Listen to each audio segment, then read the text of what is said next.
You're on the podcast with Dino and Ashley. I mean, I upbeat it and try to sneak it in to see if he You can. know, it's funny, when I was listening to last week's podcast, that happened, and I was like, oh, whoa. We must have this on like two times the speed.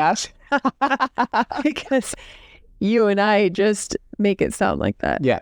We just to take it to another level of annoying. I actually listened to one of ours when we were exhausted from something with the hurricane. It was like slow-mo. You're on the podcast. Listen, the fact that you and I are starting and laughing and goofing right now is a good indicator that life is starting to return to normal, you know? Absolutely. Because we're counting it all joy. Oh, yeah. We counted all the joys. We counted them all. There's 47. That's the final number. We counted them up. 47 joys? Yeah, no more. We're good. At least just give me a break. I'll do it again. I'll do whatever like kind of stuff we have to go They through. did say there was a hurricane coming. Don't do this. Everyone keeps saying that. They're like, oh, are you prepared for this week? I'm like, listen, I'm not even looking. It has no place in here. Not today, Satan. I just don't even acknowledge it. I think the last time you told me that we were having a hurricane, because I don't pay attention to these things. In general, Ash and I have our roles. We stay in our lanes. I'm the weatherman. Ash is the weatherman. I don't look at the weather. I don't look at the forecast. The problem is that you don't take me seriously, though. Until it's like the day before, and I've packed up the whole house. The Merc has been packed up, and I'm like, did you get the Airbnb because we are evacuated? And he's like, oh, we are evacuated? Oh, okay. All right. I take it seriously when we get evacuated. Until we get evacuated, I'm like, nah, it's not happening. We're fine. It'll go another direction. That's how I'm feeling right now. So we need to put somebody else in the position of weatherman for a little bit, because I don't want to be. It's got to be Eric then, because it's not me and you. I know. It's not Sue's. We could put one of the kids on it. I had a fun topic. We were chit-chatting last night. I didn't come to the conclusion that it was on this, but until like you and I went through all the ramblings of me last night. But so many podcasts could just happen, and we should just be mic'd up all the time. We're mic'd up and just talking in the bathroom. We'll like talk for like 20 minutes, like, dang it, that would have been such a good podcast. That was a fire podcast. That was a fire podcast. Because last night we were watching something on TV, and it clicked in me, whoa, we've been married a long time. Yeah. Like we've been married 18 years, and you were 20 when we were 19, I think. I just turned 20. You just turned 20. And we're coming up on 20. That'll be half your life. You will have spent more time married to me than not married to me in your existence. I love that for me. I have to wait a few more years. I have to wait till I'm 48. I had to do math in my head, which is really not complicated. I wasn't even close to figuring that out. I have to be 48. I only know mine because it was 20, so it was like it's easy. Beginning of a decade. I know. But for me, it's really hard, though, because that means that it's your 40th birthday and our 20th wedding anniversary on the same year. 2 years. Well, a year and a half. A year and a half. To basically plan the most epic year. I need all 1.5 years. And they have to be two separate ones. A 40th birthday in April. Absolutely. And then the anniversary in September. We're going to celebrate through all of it. In any case, it kind of like got me just nostalgic on things. And I was thinking about this idea that you and I were children when we got married. And I still acted like a child. I still do now, but I very much did then. And this idea that we've been married so long and been molded and we've become all these different variations of together. Yeah. Mm-hmm. And you and I feel like we've consistently tried to be intentional about growing and being in a marriage. As I get older, I have certain needs or desires or interests, and I have always asked you to be part of that and been willing to sacrifice aspects of who I currently am to ensure that as we progress forward, it's not just the Dino show. Yeah. And I feel like it's the podcast with Dino and Ashley. It's both of us. So I'd be so stupid if it was, this is the podcast with Dino. And then Ashley. No. You have to have both. Dino. You trail off like that because you can't carry it. That was good. Actually, you can. But there's a couple things that kind of came to my mind, just stuff that I've been reading because I went through some of like Psalms, Proverbs, Songs of Solomon. Well, we were talking about it too because we were saying how beautiful it is that we get to remember that and that commitment. Yeah.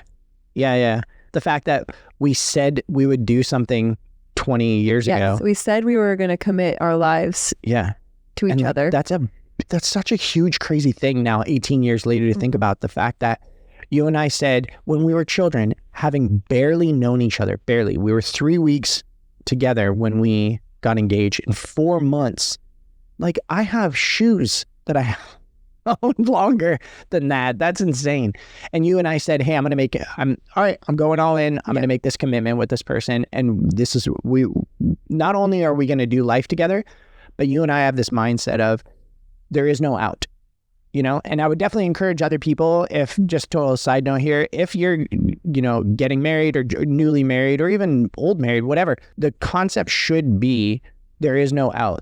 We don't talk about divorce. Divorce isn't a thing. We've made the commitment, and now this is what we're doing. Yeah. We've never allowed that to come into an argument. No, or a conversation. No.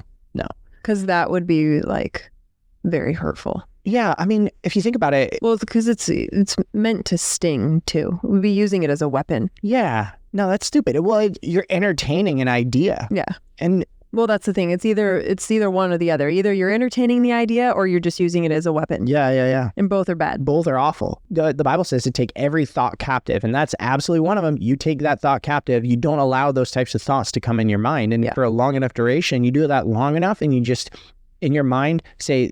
marriage is something that there is no out. This is forever. Use your energy to find alternative solutions to that specific problem that's in your face, Yeah. Because you and I could be in a fight, we could have issues or whatever is going on, but I've always said to myself, all right, how do we navigate this?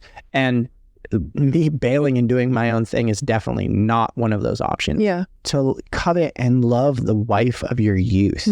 And it's just such a cool concept, because you and I have been married for so long now. I mean, it's relative, but from my side of things, it feels like a really long time we've been married. I should constantly be in this mindset of loving the wife of my youth. Like, the woman that you were, that I fell in love with back then, is still who you are now.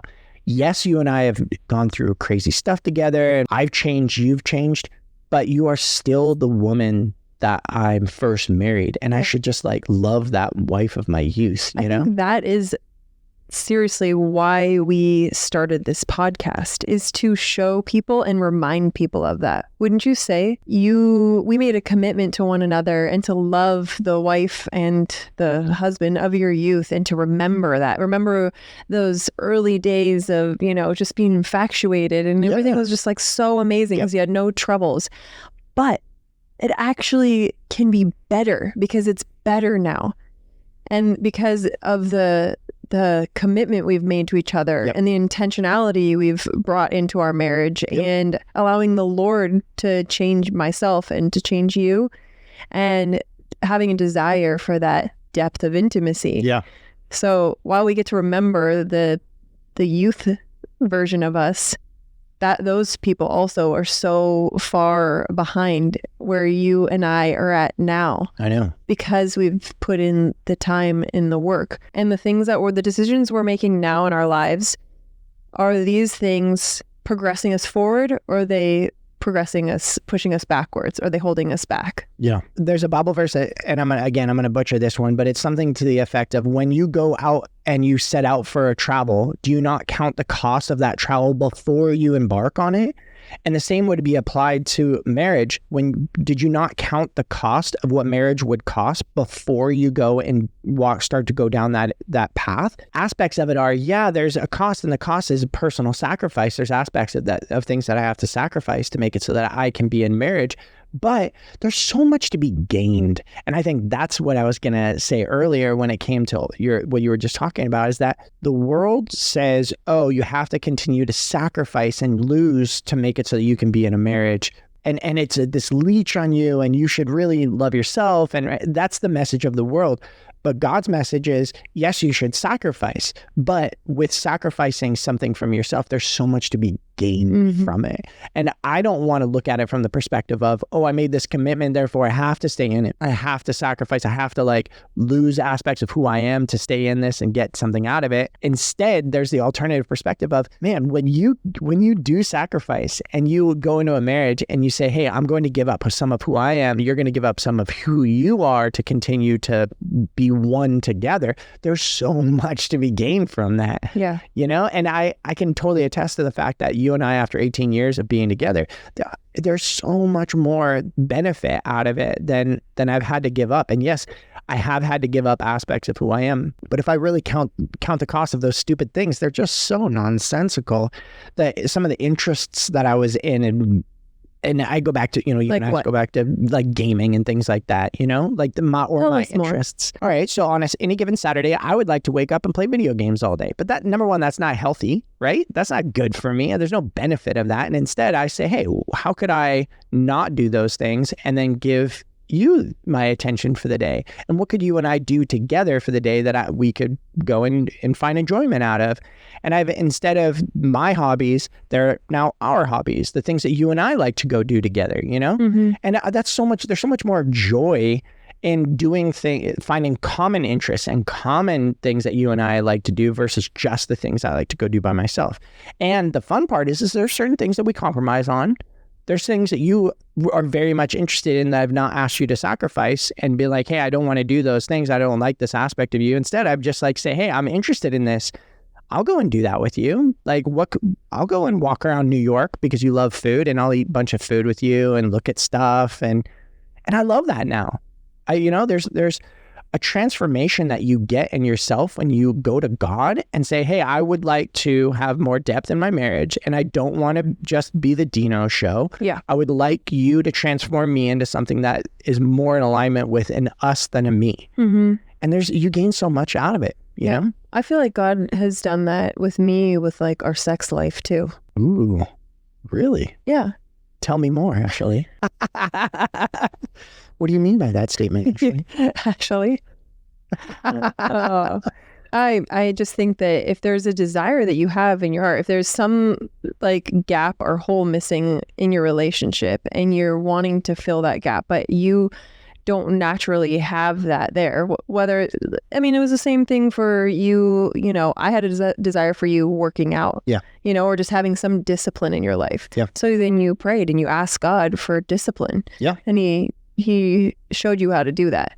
Well, you're really excited about what I'm going to say. No, this is delightful. I'm just enjoying this whole conversation. Like, It took a turn. I'm like, ooh, this is fun. Now let's keep it going. We rarely talk about, sex in general on here. And I don't know if we need to ever get really into too much detail, but it is fun, a fun aspect. It's actually a topic in general that I feel like I've wanted to bring up because, and there's a tangent, but I didn't necessarily have the highest drive for a duration of our marriage. Mm-hmm. Only like 7 years ago when I started to do for me, I was investing heavily in I made an intentional More effort. interested. Yeah, and I was way more interested. I also was praying like, God, would you make it so that I would be infatuated with my wife? Well, that's the same thing. So I have prayed the same thing. And that is, you can obviously see that has happened. But like you can pray for those things and God can do those things in your life for sure. And I know that after Fox, it was difficult, like hormonally and all the different emotions that went along with that. That was definitely a more difficult time to navigate. But even through that, like God really showed me. I remember you and I going back and forth for a couple of years, like wanting to be on the same page. I just begged God just to show me what I could do, basically. I wanted the desire there. I wanted it. It's not like we weren't having sex at all. We were still having. I can go and eat a meal with you and force feed myself. Or I could go and... I wouldn't say I was force feeding myself. You know what I'm saying? But totally. No, it is like that. It is thinking about the way that you are always thinking about me. I want that. Of course I want that. Like, who doesn't want that? It's so fun. And like, that sounds amazing. But, the list of this and this and this and this, all these things, at least for me, and I'm not going to speak for all women because I know that other women are different, but I feel like generally that's probably one of our biggest things is that emotions, distractions, whatever, get in the way of that drive or can get in the way. This podcast episode totally took a tangent. I'm not mad at it at all, but I totally agree. And actually, if I'm going to throw a little tidbit of advice to the men out there, at the very least for you and I have found that there is a large amount to be gained for both of us when I do what I can to protect you from those types of things that cause issues for you. Yes. The things that exhaust you and tire you out and make it so that you are, in general, pulled back from... I mean, you're playing the long game. I mean, you said... I didn't say it, but yes. I'm allowed to say it. You're not allowed to say it. Because like the pancake challenge, what you don't want is to serve with an expectation to get something back.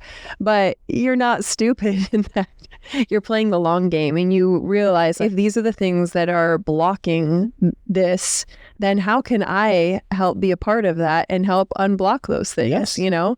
So that's why it's so important, like husbands and wives, to have that open communication. Like, what are the things that are making me feel frustrated at the end of the day? Well, I just feel like when I get home, I have to make everybody's dinner, and then I have to clean the house, and nobody helped fold the laundry, and I have to go through all my emails, and now put the kids to bed, and now it's 9:30 and I'm tired and I just want to lay down. Being able to come to you and not in a with anger or even frustration, but just like, hey, this is where I'm at. What can we do to eliminate these things? Because my desire is to be close with you. There are aspects of what I do for you that ensure that I'm just protecting you so you can be in your best state, to put you and I in the best potential for us to just be able to come together and connect. Yeah. You do the exact same thing for me, where you know that there's certain things that are mentally a large load on me. And it's not to get something out of me or something like that. And it's not for me I shouldn't do anything for you with the intention of trying to get something from you. But the intent should be one of trying to facilitate the best possible environment for us to just be close together. Yeah. And I protect you from certain things, and I carry load that I know is going to inhibit us being in the best possible scenario. And that intimacy is the overflow. Us being physically connected is normally only achievable when all the other things are correctly in place, right? But the same goes for you. You protect me mentally, and hey, there's certain things that I need to just either take care of for Dino or look out for from him to ensure that him and he's in the best possible scenario, best possible state, so that we can then come together and connect on things. But you can only get to this point or get to that point praying and asking God for those desires, for that drive, for whatever it is. If it's physical intimacy, or if it's just an emotional intimacy and you can't quite get there and you're just like, I just can't open up. Like, ask God. Go on your knees and beg him to show you. Read his word, and we've seen him change both you and I when we just surrender everything to him and just beg him to change us. I think that what we were kind of getting at in the way that we tangent off on this was when you and I were first together, we said, I'm making this commitment. And I think that's what we ended up full circle going to is that there is so much to be gained. Yes. The fruit of all of this over here, and that depth of intimacy and that physical connection and being able to communicate with one another and to get there, is remembering that commitment to one another, to be with that person, to serve one another, to lay down your life, to sacrifice, not forgetting that. And whether it's been 5 years, 10 years, 40 years, we can still make a change. If you want to see changes in your marriage, there's still things we can do to get to that point. It's not over yet. God's not writing us off because we've done 20 years this way and, well, that's it. That's who you are now. No. Right now we can make that change. Yeah, you nailed it. When God says, when you get married as a couple or as a husband and a wife, you're making a commitment to one another. That commitment means that you are mentally going to be asking daily, God, what is going on? What's the status of my marriage? How am I contributing? How is she contributing? How can I best facilitate a scenario that then further helps us get closer or our marriage get better? But to sit idle and say, because the other alternative to this is, I'm not really going to invest. I'm not going to push. I'm not going to be intentional about trying to gain something. But when you do just mentally say, you have this mentality of, this is the wife of my youth. I've made a commitment to this. I'm going to desire what's best, not just what I have right now, but I want the best possible thing for my spouse and I in our marriage. When you do that and have that kind of mentality, and that's the basis under which you live your life and how you structure your marriage and the relationship, I'm telling you, a whole bunch of good stuff happens. Well, we were just talking to one of our sons about this, about freedom. The world sees and what it looks like is everything the world tells you, and, sin and what Satan is trying to tempt us with. And that's freedom, because no one's telling me what to do. I can do whatever I want, Mm-hmm. But the real freedom is being set free from all of that stuff and living within the Lord and having him in our lives. It's the same thing within our marriage. We get to experience the ultimate freedom because we are living within the confines of what God has created for marriage. Yep.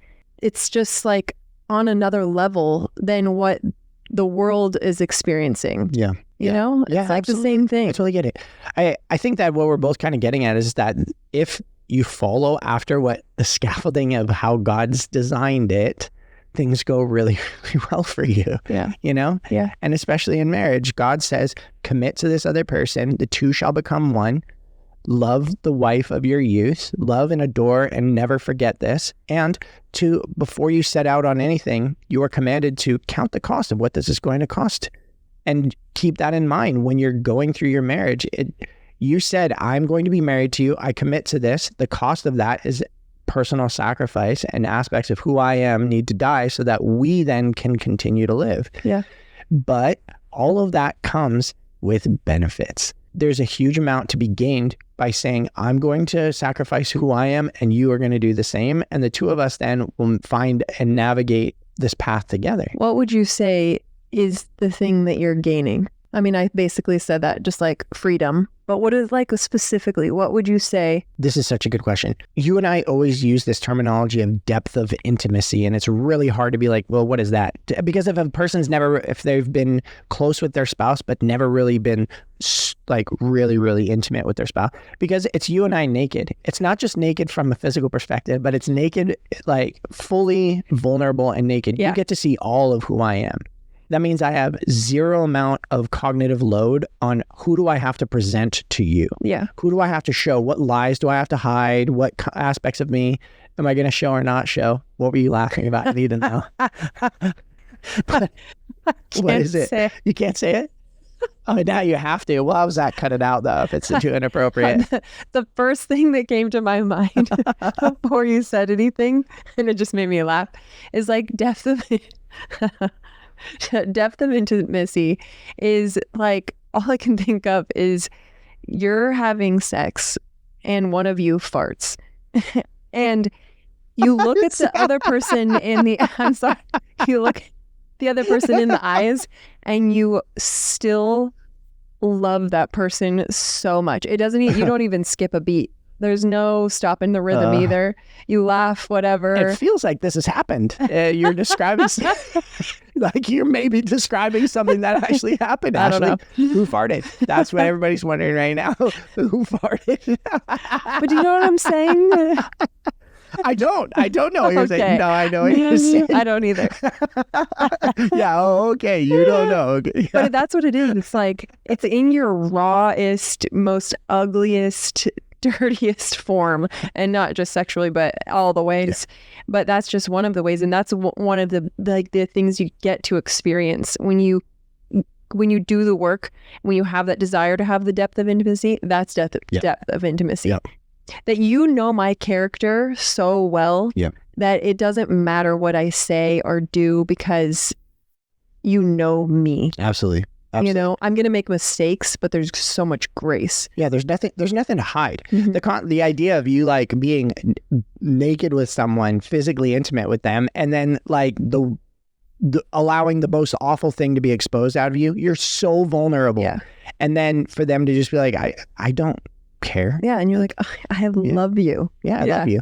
Like the funny thing, you and I always kind of talk about this too. We're watching a show and they'll show some like odd one night stand scenario or something like that, and both of us will pause and be like, what if like that one, like something inappropriate happened, or like you let something slip. You're like have to show this, and what that is there's this facade layer of, hey, this is who I am. You get to see this, but then they get to see through, and you're like, oh crap, you actually get to see the real me. And it's not about just like, because I feel like I can think of a few people that we know that would be like, oh, I don't care. If somebody doesn't like that, then I don't really care. I'll do whatever I want. I let loose and I let free, and it doesn't matter. It's not about letting loose and being free. It's about being that and then having your other person love you and accept you for exactly who you are. Yes, and even love you more because of it. Yeah. Like you're creating this dynamic between the two of you that everything you do is you're just going deeper. Yeah. I've seen who you are. I know who you are, and I accept all of you, and I don't require anything different from you. I see all the awful, I see all the good, I see all of it, and I still love you, and I still want that, Yeah. And when you don't have to hide, you don't have to hide any aspect of who you are, it becomes extremely, like, you asked me this question initially of, what do you gain from it? Or I think whatever it was that you asked me, what do you gain from this, man? I cannot express in words what kind of benefit it is to have somebody that you can just be fully yourself around and know without a doubt they are going to just love you for who you are. And it's not just somebody. It's not a best friend like your buddy. It's your wife. Yeah. The wife of your youth. Yeah. This is the whole reason for our podcast. We just have such a love and desire for marriage and within what God sees marriage as. Yeah. And we want that for people. We've been able to experience it. It's so amazing. And we want people to be able to unlock that. Absolutely. I think this was a good podcast. I would say that commit. In your mind, make this commitment. And maybe you have, maybe one of you has and the other one hasn't, or whatever that your scenario is in your marriage. But if I was going to be pushing something on you this week, it's mentally say, I made the commitment in my youth. I still make the commitment now. There is no out. I know that there's something to be gained, whether I see it or not. There's something to be gained about truly, fully buying in and committing to this and going all in with my spouse, because I'm on the other side of it and I can fully attest that there's so much to be gained. Yeah. There's and we're not just like riding high over here. Like we still work and we're still going to work every day for this. Yeah. Because it's important to us. Yeah. I also think that you guys got really, really lucky because you heard me do like a full on like belly laugh. It's hard for me to get those. It's a lot for me to laugh out loud like that. I might go back and ringtone, like cut it and then use it as a ringtone when you call me or something. I'm going to go on another tangent here as we're trying to close up. But it's funny, you and I sit in bed and I'm like, man, I love being married to you so much, and I want to express to others like why it is, and I try and unpack it, and it's like all the things you just said. I've tasted the pinnacle, the best parts of our marriage, and I'm like, I just want to, man, if other people could have this amazing aspect of marriage, I want them to have that so badly. But it's like, well, you can't just have that one thing. Yeah. You can't just have like an amazing whatever in your marriage, whatever your desires. You can't just have that one thing. There's so much prerequisite work. Yeah. There's so many other nuanced aspects of it. And you can make a decision. Yeah. You can beg God for grace and wisdom, and then you go to work. Bingo. That's how that needs to be clipped right there. For reals, that's it. That is how you do it. Even if you don't know what you're to ask for from God, just be like, I don't know what to ask for from you, but I want more out of my marriage, and I want to be something different in my marriage. Mm-hmm. And ideal if it's both of you, but it does not have to be. Make the decision. Yep. Lead by example. Yep. There's been absolutely phases in our marriage when you've been doing all the work and I've been like sitting back doing nothing for a long period of time. Years. You basically kind of begged me to like, hey, I'm trying. Will you come and get in the driver's seat with me, progress forward on this? And I did nothing. You were disciplined, you were consistent, and you continued to ask God to change me and change who I am. And I am a completely different person than who I was. And to change me in the waiting, because remember we talked about that in another podcast, how important that is. So many people can listen to a podcast or a sermon, whatever, and they're like, oh, that's so my husband, or that's so my wife. And it's like, maybe and possibly, but also, what is your part? Yeah. That was the biggest thing, was me switching gears and going, I want to change all these things about Dino. He's not changing at all. And then God convicted me. How about you? What about all these things that you are not doing? Then that made me love and adore you more because I was taking all that pressure off of you, putting it on me, allowing God to work in my life, which made you look better. Man, you're a good wife. I'm just saying. Oh, I love you. I love you too. Okay. All right. Well, we could go on and we'll do another podcast. So. All right. All Thanks right. for coming today. Yeah. Bye, guys. How it going?